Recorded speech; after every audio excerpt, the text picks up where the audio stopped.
I apologized for the appearance of my daughter-in-law, which my mother-in-law found displeasing. During my father-in-law's 60th birthday celebration, she reprimanded me in front of our relatives, lamenting not just her lack of attractiveness, but also her perceived incompetence. It was truly humiliating. I found myself wondering where my usually supportive husband was during this ordeal. Was he occupied with our daughter? His absence was conspicuous.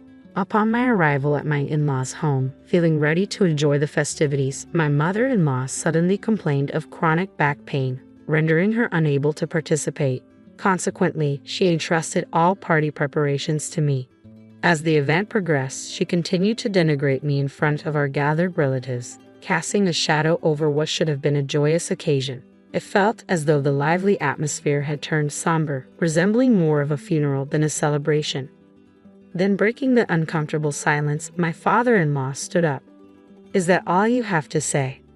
Little did anyone know, this seemingly innocuous question would set off a chain of events beyond imagination.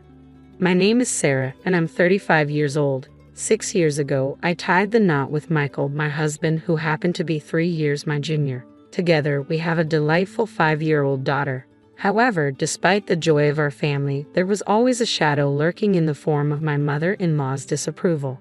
She harbored resentment towards me for being older than her son.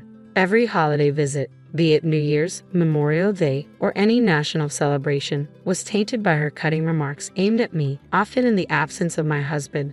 "I wish I had a younger, livelier, and more attractive daughter-in-law, not someone adorned with age spots like you," she would say with a sharp tongue. "Do I really look that old?" "Yes, very much so. Haven't you noticed your own reflection in the mirror every day?" Receiving criticism about one's appearance can be deeply hurtful, especially for women. Despite this, I tried to brush it off, considering our limited interactions occurring only a few times a year. However, instead of diffusing the situation, my nonchalant response seemed to further provoke her. "You're remarkably thick-skinned for a woman of your age. It's irritating how you remain unaffected by my words. You lack even a trace of humility," she continued, her words growing harsher with each exchange. "Yeah," was all I could muster in response.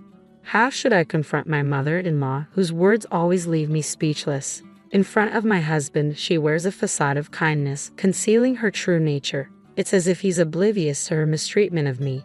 Yet, if I were to express my frustrations, I fear I'd bear the blame. So, I've endured in silence. Visiting their home with her presence feels like carrying a heavy burden. Despite this, it was a significant occasion, my gentle father-in-law's 60th birthday celebration. With numerous relatives gathering for the grand event, I chose to attend. Though my father-in-law is reserved, his subtle acts of kindness envelop me when my mother-in-law's hurtful words weigh me down. He gently approaches, offering solace with his words. "Sarah, if you're struggling, please don't hesitate to confide in me. I'd like to offer my support if that's all right with you." I couldn't help but wonder if my father-in-law was aware of the harassment I endured from my mother-in-law. Perhaps he chose to refrain from openly supporting me to shield me from further mistreatment behind the scenes. To honor our compassionate father-in-law, our family embarked on a 3-hour journey early in the morning to reach our in-laws' home. Feeling a bit under the weather with a low-grade fever and lingering fatigue, I entrusted the driving to my husband, Michael. Upon arrival, my mother-in-law emerged from the front door with an air of cheerfulness. Well, look who's here. It's been a while, Michael. You should visit more often. Oh dear, you look exhausted." "I've been driving non-stop, so it's understandable," Michael replied wearily. "You've clearly put in a lot of effort. I'll prepare the bed right away. Why don't you go rest in the back room?" "That sounds like a plan, Sarah. You should rest too. You've been tending to our child in the car. You must be exhausted. Plus, you don't seem well." "Oh, Michael, you didn't know. I spoke with Sarah yesterday, and we arranged to go shopping for the 60th birthday celebration." "Sarah, you go rest. Once you've placed the luggage at the entrance, we'll head out." Of course, I couldn't recall any such arrangement, nor did I recall discussing any shopping plans. After looking after our energetic 5-year-old daughter, I felt drained. Since I wasn't feeling well, I welcomed the chance to rest. Since Sarah isn't feeling well, let her rest. You can handle the shopping, but this is your father's special occasion. I want to pick out the finest ingredients with Sarah.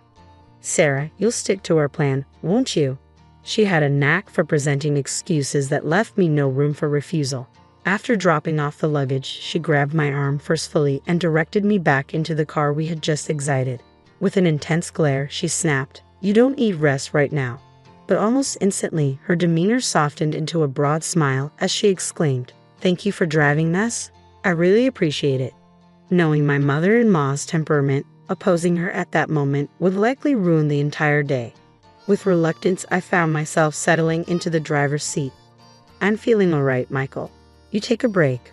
I'll accompany mother-in-law for shopping." Attempting to hand her daughter over to Michael, my mother-in-law swiftly intervened, taking the child from my arms and settling her into the child's seat before shutting the door firmly. Taking care of the child is a mother's responsibility. "Well then, Michael, we're off."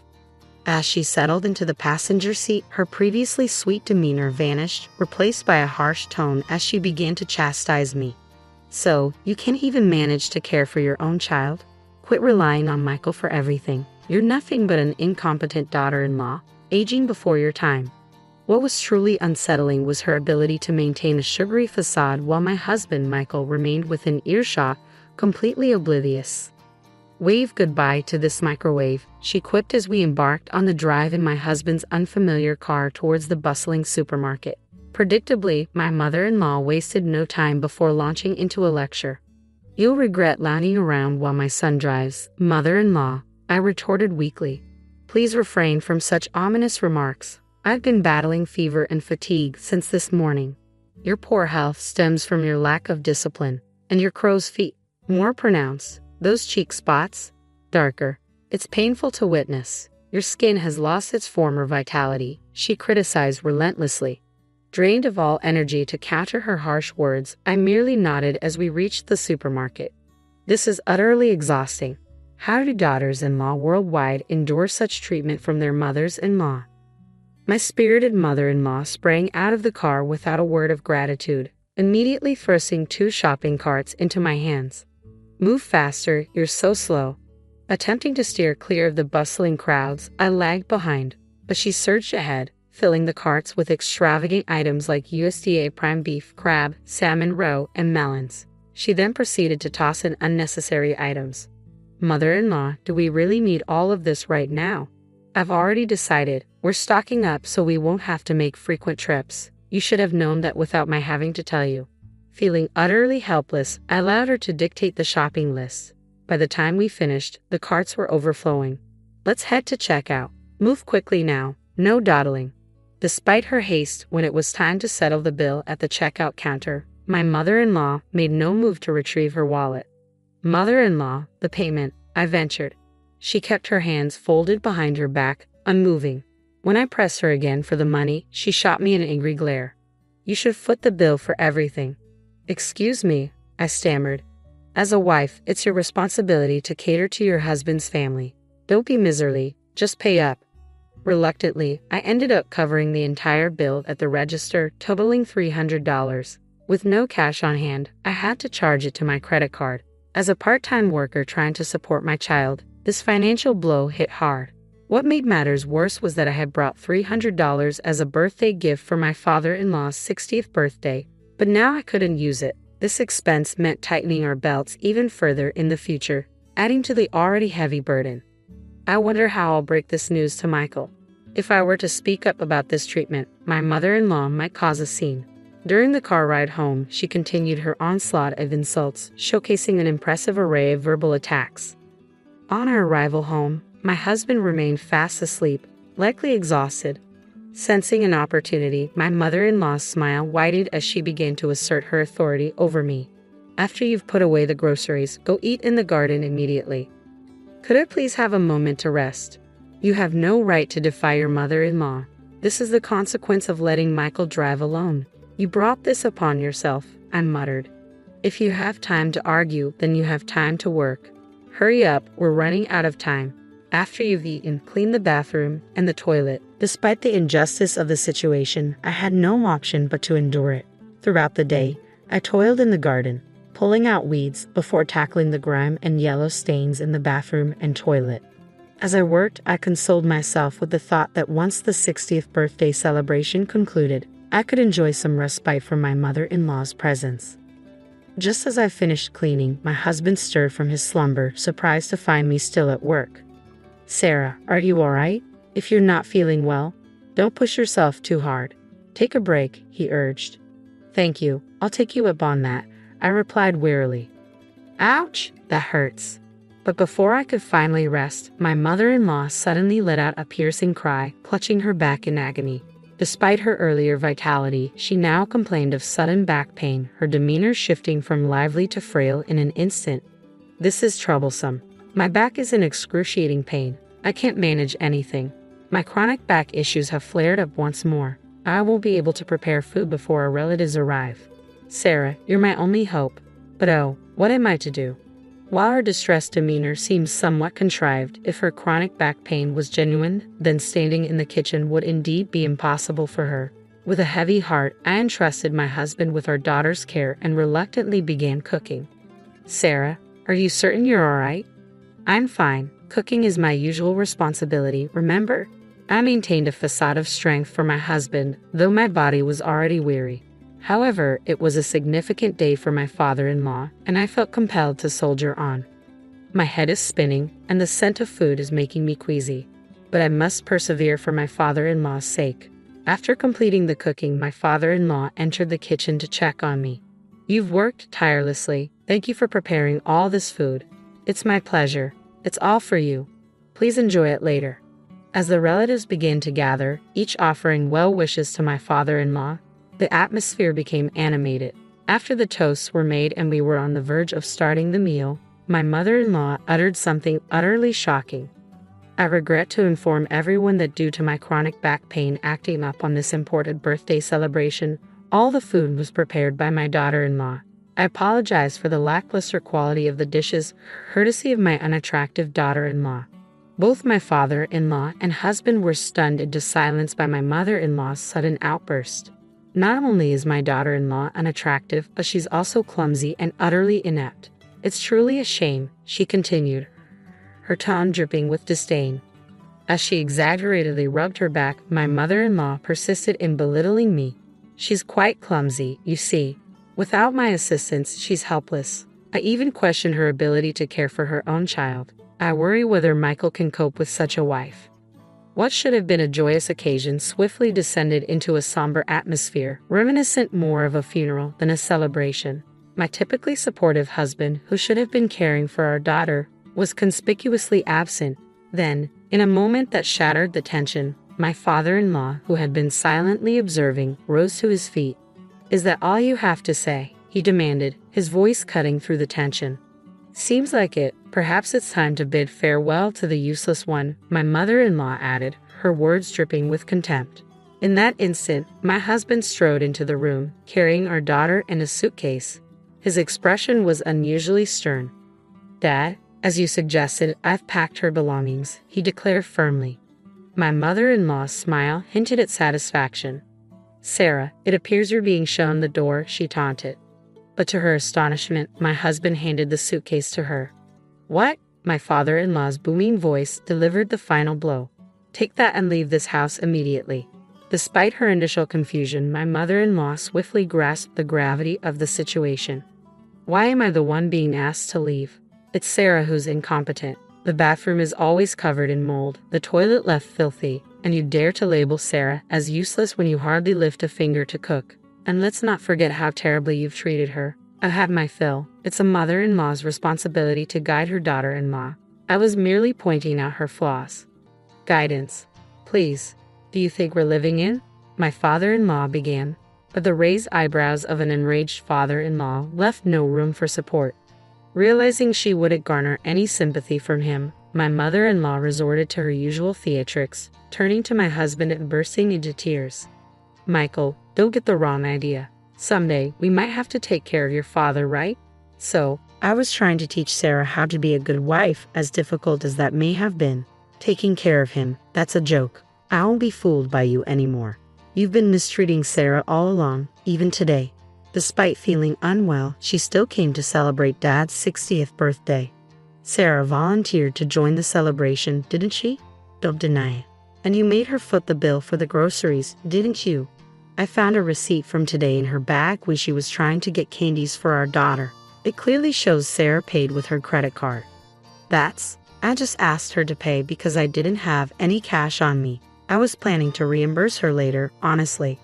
Really? If I hadn't noticed, you would have stayed silent about it. I've ignored the typical mother-in-law and daughter-in-law conflicts, but you've crossed a line. I'm tired of living with such a spiteful old woman.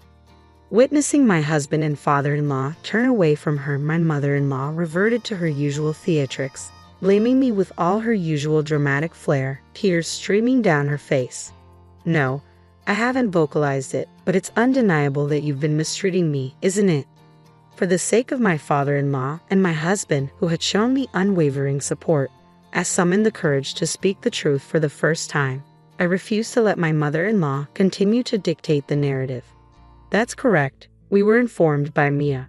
We're aware of the derogatory remarks you made about Sarah at the supermarket and in the car afterward. You forced Sarah to handle all the weeding and cleaning in the house. Yeah, Grandma was mean to Mommy. She made her clean lots of things. You can't just dismiss a child's words. Maya doesn't lie. Let's review the dash cam footage. That should clarify everything. Excellent suggestion, Sarah. I'll do that right away. Ignoring his mother's protests, Michael strode out to the parked car, starting the engine and pulling up the dash cam footage. The latest model, equipped to record both the road and the car's interior, provided crystal clear visuals, including facial expressions. It's all there. She said those things, I murmured. I'm appalled, echoed everyone as they watched the footage unfold. This is utterly unacceptable. Unbelievable. Meanwhile, my mother-in-law, who had remained inside the house, adamantly denying any wrongdoing, began to panic as tension thickened, rushing barefoot toward the car. Stop this immediately. Don't watch. But no amount of shouting could halt the revelation. With all her transgressions laid bare, my mother-in-law stood speechless, stunned into silence. That's when my father-in-law casually handed her a single piece of paper. I've filled out my portion. You just need to complete yours and submit it. What? Is this a divorce form? I had to prepare it just in case. I never imagined I'd have to use it. Never darken my doorstep again. Wait, I promise to change. Promises won't suffice, Sarah. Please find it in your heart to forgive me. Seeing my mother-in-law plead for forgiveness, tears streaming down her face, was a pitiful sight. But I suspected it might be yet another performance. With resolve, I gently pushed her away. You've revealed your mistreatment of your daughter-in-law. I can never forgive you. It's best you leave before the neighbors become involved. Oh no, this is dreadful. The commotion caught the attention of neighbors who observed from a distance. Perhaps unwilling to create a scene, she swiftly accepted the divorce papers and her suitcase, miraculously recovered from her supposed back pain, and dashed out of the garden. With the villains swiftly dealt with, our once tense home was now heavy with remorse. I apologize for all this disruption during your 60th birthday celebration, Dad, I said sincerely, bracing for his response. Sarah, you bear no blame. I'm the one who should apologize for all the trouble we've caused. Let's put this behind us and start anew, he replied. A smile graced my father-in-law's face. The relatives, too, looked on with sympathetic expressions. Later, they commended the dishes I had prepared and enjoyed them with gusto. In that moment, all weariness seemed to evaporate into thin air. Thus, we commemorated my father-in-law's 60th birthday in grand style. Despite her initial reluctance, my mother-in-law eventually agreed to the divorce, and it concluded amicably. It also came to light that she had been embezzling funds from my father-in-law's account, resulting in an order for her to repay $10,000 that she had spent recklessly. Struggling to secure employment due to her lack of experience, she now works as a nighttime janitor in an office building. With little money remaining, she resides in a dilapidated apartment that has seen better days. Meanwhile, I discovered that I was pregnant with my second child. The discomfort I had experienced earlier was attributed to my pregnancy. 5 months have elapsed since then, and my husband Michael has been incredibly supportive. Our ultrasound revealed that we are expecting a baby boy. Both Michael and my father-in-law eagerly anticipate his arrival, already preparing for his welcome. My father-in-law even sent over a selection of blue baby clothes. Our darling daughter is thrilled at the prospect of having a younger brother and diligently practices caring for a baby with her dolls each day. Witnessing her enthusiasm fills me with boundless joy. For years, Julia had devoted herself to caring for her disabled husband, all while carrying their unborn child. But suspicions gnawed at her, leading her to place a discreet camera in their home. What she uncovered shattered her world.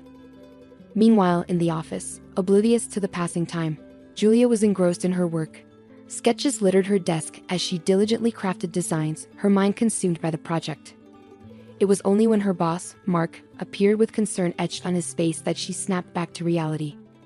"Julia, dear, it's time to take a break," Mark gently admonished. "You've been here far too long. Simon needs to be picked up from school." With a jolt, Julia realized the lateness of the hour. "Nearly 7 already? I must hurry," she exclaimed, hastily gathering her belongings. "And we must discuss the new children's book cover design later. Traditional meets contemporary, remember?" As Julia rushed to the bus stop, Mark marveled at her dedication and multitasking prowess. He admired her not just as a colleague but as a person, captivated by her resilience amidst life's challenges. Yet, as he gazed into her somber eyes, Julia's focus remained steadfastly on her family, leaving Mark to ponder in solitude. Rushing into the Karate Academy, Julia found Simon anxiously waiting in the changing room. He sighed with relief upon seeing her, expressing his worry. "Mom, I thought you forgot about me. Everyone else's parents have already picked them up." Embracing him tightly, Julia apologized. "I'm so sorry, sweetheart. Work held me up. Let's head home now. How was school? Did you get a lot of homework?" As they made their way home, Simon shared proudly that he had finished his homework while waiting. Julia praised his responsibility. "You're truly remarkable, my dear. Always so dependable and excelling in school.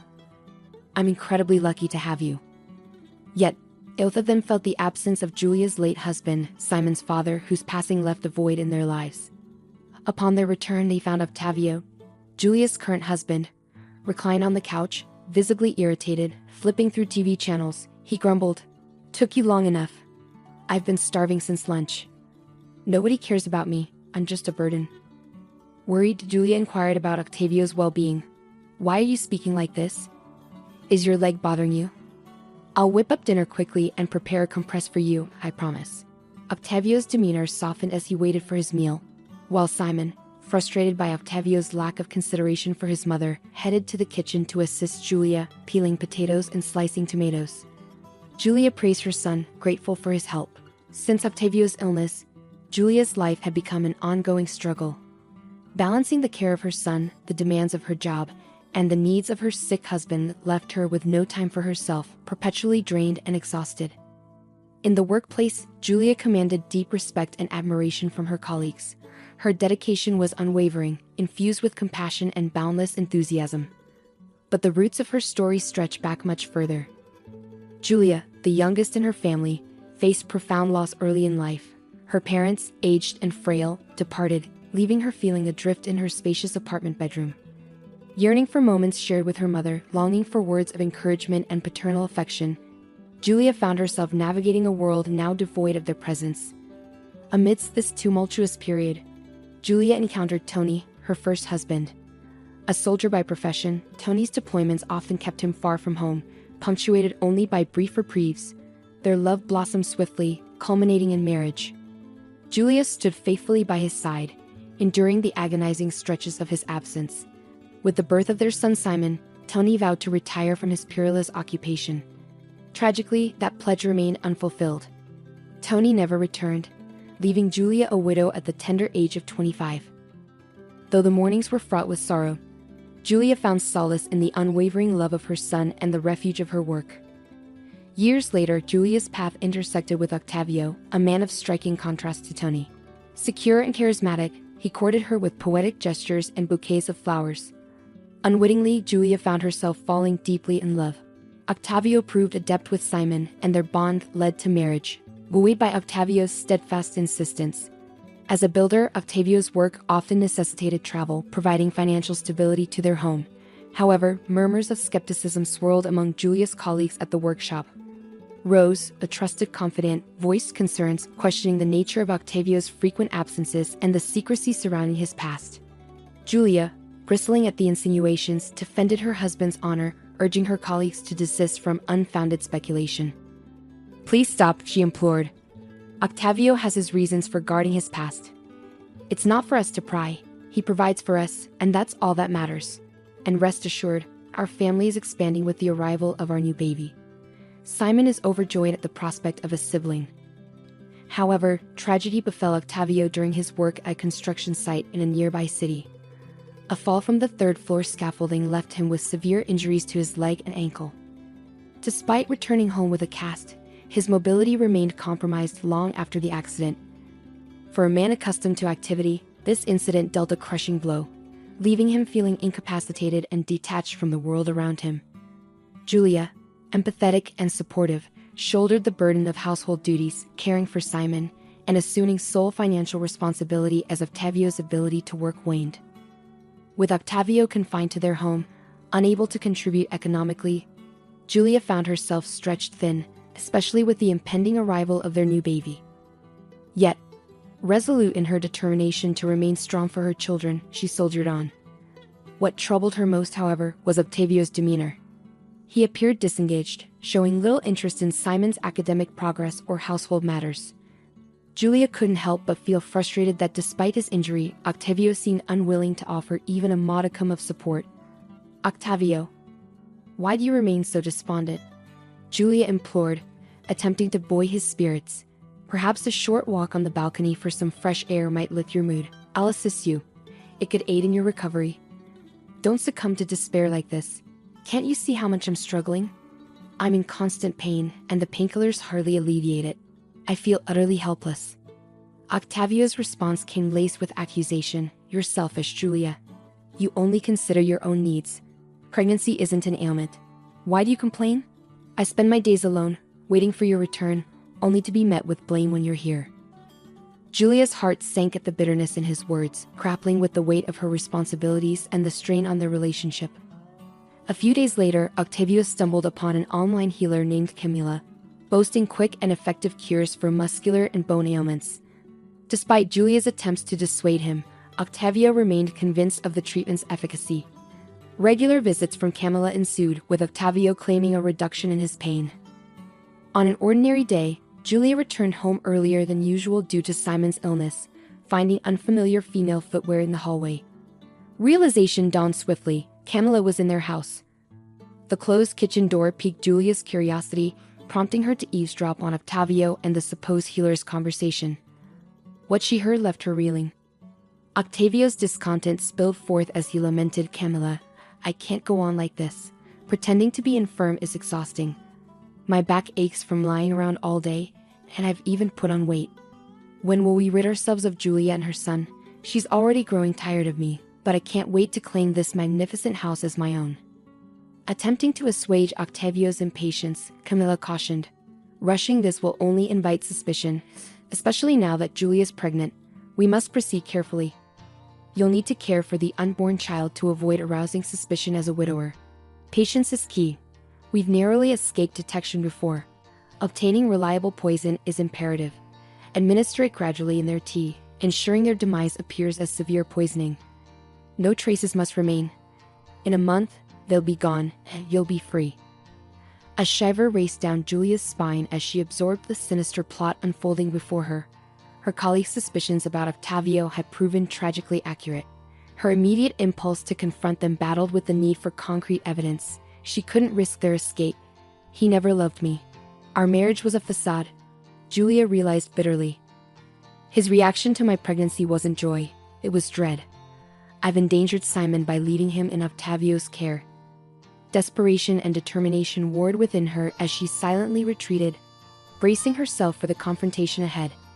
Gathering her resolve, Julia burst into the room with calculated force, masking her turmoil with practiced composure. "Hello, I'm back," she announced, steeling herself for the tumultuous ordeal ahead. As Julia stepped into the house, the kitchen door creaked open, revealing the healer. "Good afternoon, Julia. Our session just concluded. Your husband is showing signs of improvement. I'm doing everything in my power to aid his recovery," the healer announced. Julia, though shaken, maintained her facade of composure. "Thank you. I'll settle the payment in 2 days when I receive my salary. We'll settle the fees for both sessions." she replied calmly. With a nod, the healer departed, leaving Julia to confront her husband. Engaging in strained conversation with Octavio, Julia tended to his needs before checking on Simon, citing exhaustion and a throbbing headache. She was appalled by Octavio's deceit and the depths of his betrayal. The following day at work, Julia found herself consumed by distress, retreating to the privacy of the bathroom to weep. Lost in her turmoil, she was approached by Mark, whose concern was palpable. "Julia, forgive me if I'm prying, but something's clearly troubling you." "It pains me to see you like this," he remarked gently. Surprised by Mark's empathy, Julia divulged her harrowing ordeal. With a history of trust between them, she poured out her fears and uncertainties. "I feel trapped, Mark. It's like living with a traitor and a potential murderer. What should I do? How can I seek justice and safeguard Simon and myself?" she implored. Mark's response was resolute. "Julia, we must involve the authorities. I'll reach out to a reliable investigator I know. Share everything with him. He'll provide the assistance you need. Additionally, I have a plan. Discreetly tamper with Octavio's wheelchair, removing the screws, and leave a concealed recording device. If he's feigning his condition, he'll reveal it when the chair collapses. That'll be the evidence we require. I'll coordinate with the police for swift action. Remember, you're not alone in this." Empowered by Mark's support, Julia felt a surge of relief. With guidance from the investigator, her fear abated somewhat. She resolved to meticulously gather evidence against Octavio and the fraudulent healer, heeding the investigator's advice to exercise caution, preparing her own food and drink. Yet, with each encounter with Octavio, her resentment and fury simmered beneath the surface, fueling her determination to expose the truth. That night, Julia meticulously tampered with Octavio's wheelchair, carefully removing the screws and setting up her cell phone to record. As Octavio leaned on the chair, the wheels gave way, causing him to tumble. Swiftly rising to his feet, he attempted to maintain his ruse. Simon, drawn by the commotion, dashed into the room, jubilantly exclaiming, "Uncle Octavio, you're not sick anymore. You're cured. How amazing." Julia's applause was laced with sarcasm as she addressed Octavio. "Indeed, Simon, it appears the healer's sessions are yielding miraculous results. Just look at Octavio's sudden agility. How could you deceive us like this? Why pretend to be ill?" Octavio, caught off guard, feigned discomfort, attempting to salvage his facade. But Julia's patience had worn thin. "Enough of this farce, Octavio. Your deceit is laid bare. There was never any injury, it was all a fabrication." Before Octavio could concoct a response, the doorbell rang. Simon rushed to answer it, ushering in Mark accompanied by a police officer. Informed of the plan, Mark wasted no time in springing into action. Together, they swiftly immobilized Octavio, thwarting any chance of escape. The police officer wasted no time in issuing a stern declaration. "Octavio Martinez, you and your accomplice Lucia, also known as Camila, are under arrest for attempted murder against Julia and Simon. Further investigation has revealed similar schemes in multiple cities, exploiting vulnerable individuals for personal gain. Your malicious intent will not go unpunished." Octavio's protests fell on deaf ears as the investigator intervened, silencing him. "Your theatrics won't save you, Octavio. Julia has provided damning evidence of your fraudulent recovery, and your accomplice has already confessed. Your time for deception is over." Julia, still reeling from the shock, watched as Octavio was escorted away, her heart heavy with the weight of betrayal. As the chaos subsided, Simon approached Mark, displaying a maturity beyond his years, a silent testament to the resilience of youth. "Thank you for helping Mom. Uncle Octavio is bad. I don't like him. He doesn't love Mom or me." "He's not coming back," Simon stated solemnly. Mark replied with equal gravity, "No, Simon, he's not coming back. And I'll be around if you'll have me because your mother needs support now." Simon's innocent smile brightened the room. "Sure, come visit us more often. You're like a movie hero unmasking Uncle Octavio," he quipped. Recognizing the need for privacy, Mark suggested, "How about you watch a cartoon? I need to talk to your mother. It's adult stuff, probably boring for you." Understanding, Simon headed to his room as Mark turned his attention to Julia.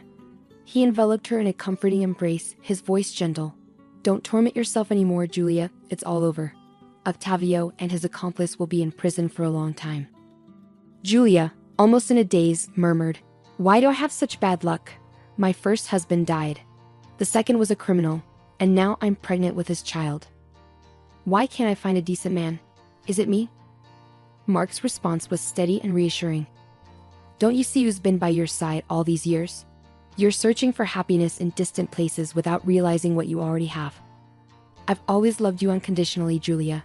I would never betray you. Look around. I don't want to pressure you, but know that I'm here. Touched by his sincerity, Julia finally allowed herself to trust. She embraced him gratefully. Thank you for being here, Mark, for everything. I don't know if I can reciprocate your feelings, but I'm willing to get to know you better. And who knows what the future holds. Mark's response was filled with understanding. Don't worry, I have great admiration for you, and above all, I want to be your friend, someone you can trust. If it doesn't work out romantically, that's okay. But at least let me be there for you. I don't want you to leave my side, Mark.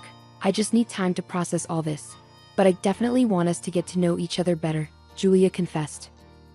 From that moment on, Julia's life began to take a turn for the better.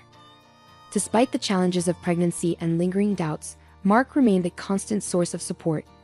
Their bond deepened, and eventually Julia realized that Mark was the loving and reliable partner she had been searching for. She divorced Octavio and married Mark, finding happiness in the warmth of his love.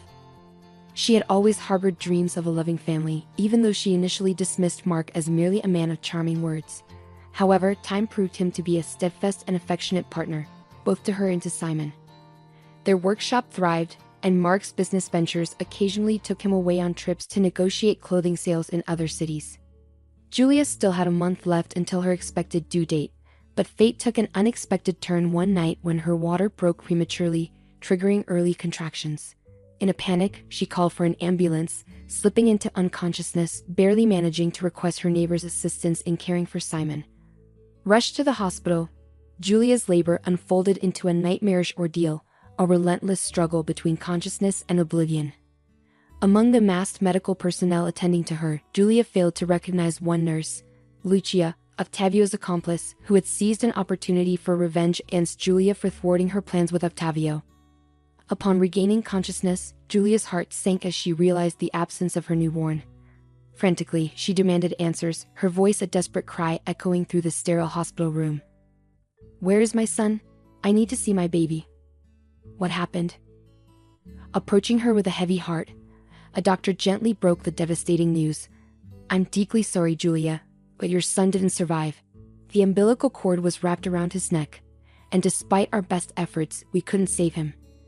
You're young. There will be other opportunities for you to have children. Overwhelmed by grief, Julia buried her face in her hands, her sobs echoing off the stark hospital walls. The doctors intervened, administering sedatives to ease her anguish, yet the pain of losing her child pierced her soul, leaving her shattered and bereft. Upon learning of the tragic loss, Mark hurried to the hospital to offer solace to Julia. She was consumed by inconsolable grief, murmuring through tears, I would rather have perished than my son. I can't bear to live. Why did this happen to me? Mark enveloped her in a tender embrace, his touch a feeble attempt to soothe her anguish. Don't speak like that, Julia. You must stay strong, especially for Simon. He still needs you. Time will ease the pain. I'll be here every step of the way, he assured her gently. As they lay their baby to rest, Julia wept bitterly at the small graveside, grappling with the unbearable reality of their loss.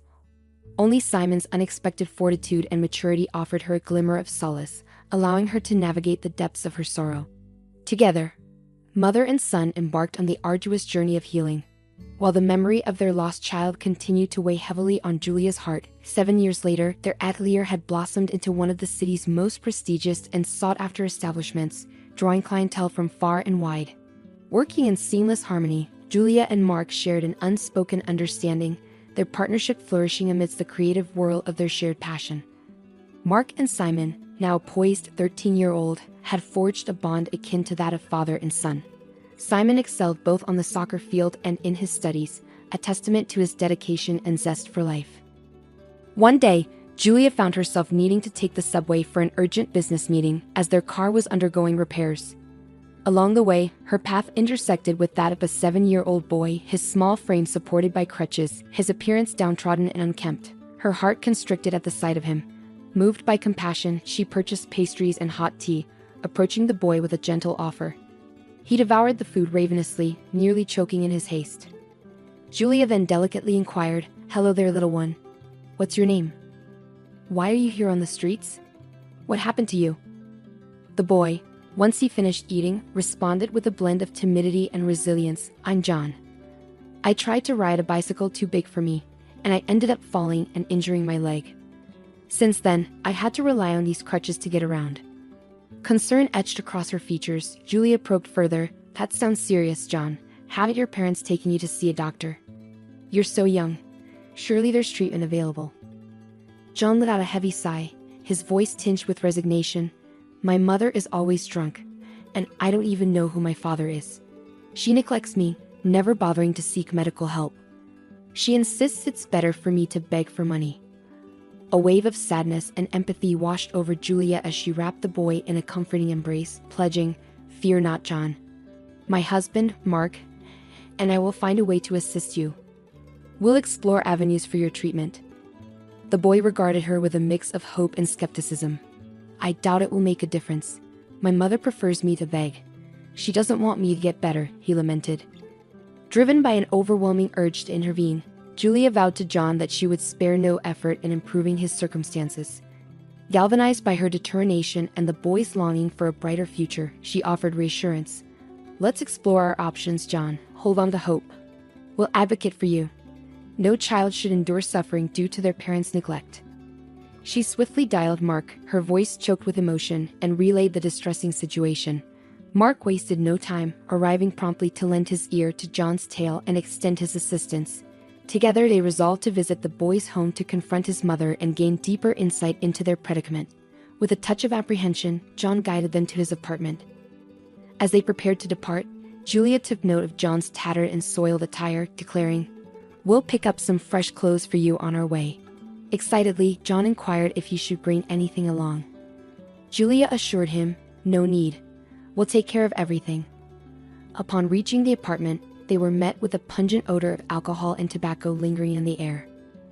The apartment lay in disarray, and John's mother lay slumped in a chair, snoring loudly. With a heavy heart, John explained his mother's situation. "She hasn't stirred since last night. She was drinking with some men in the kitchen. It'll be a while before she wakes. When she does, she'll demand money from me, then use it to buy more alcohol and cigarettes. If I don't bring enough, she'll hurl insults at me. Why is she like this? Why does she drink? Why doesn't she love me like other mothers?" Julia and Mark exchanged grim glances, deeply troubled by John's account. However, their resolve remained unyielding as they declared, "We're taking you home, John. Tomorrow, we'll accompany you to see a doctor about your leg, all right?" Leaving a note for John's mother detailing their decision, they ushered him away from the desolate scene.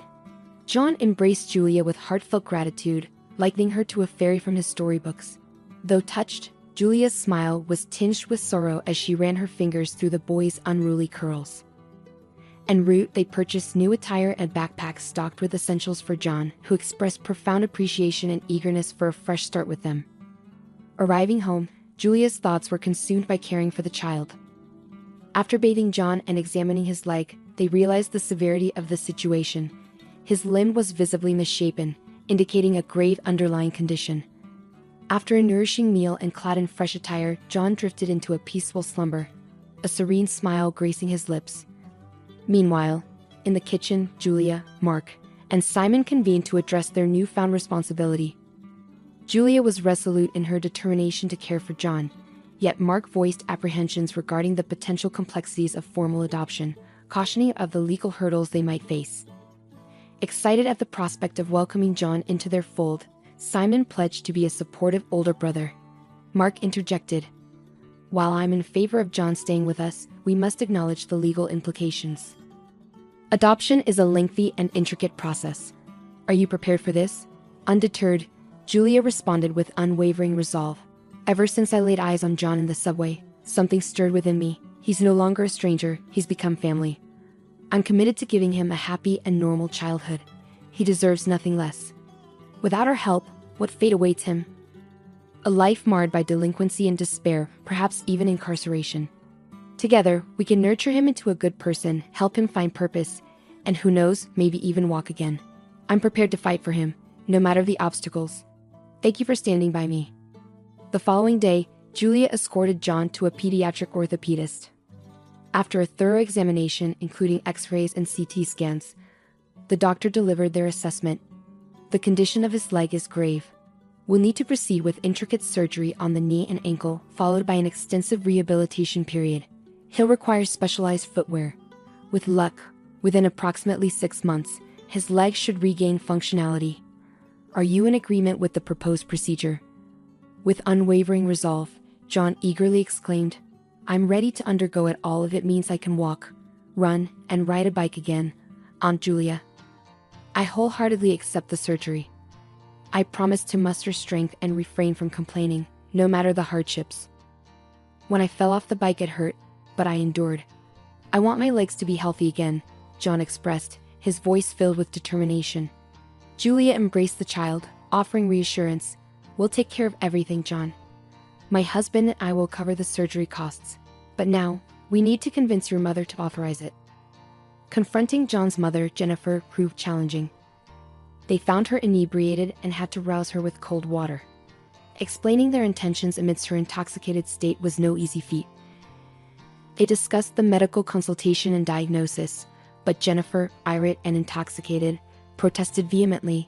Who are you to decide for my son? I'm his mother, and I won't allow you to lay a finger on him. He's my bread and butter. Give him back to me this instant. Attempting to reason with her, Julia pleaded softly, Can't you see? You're consigning John to a life of hardship. Doesn't your son, who struggles to walk, deserve compassion? Have you considered his future? Please let the surgeon intervene. He deserves a chance at a healthy life. Can't you feel anything as a mother? We'll handle all the expenses. We just need your consent. Unmoved, Jennifer retorted, Don't meddle in my affairs. You didn't give birth to him. I said no. If you don't return my son, I'll call the police and accuse you of kidnapping. Fed up, Mark slammed his hand on the table, his frustration evident. Go ahead, call the police. We'll show them the conditions you're subjecting your son to. John will be placed in a shelter and you'll forfeit your parental rights.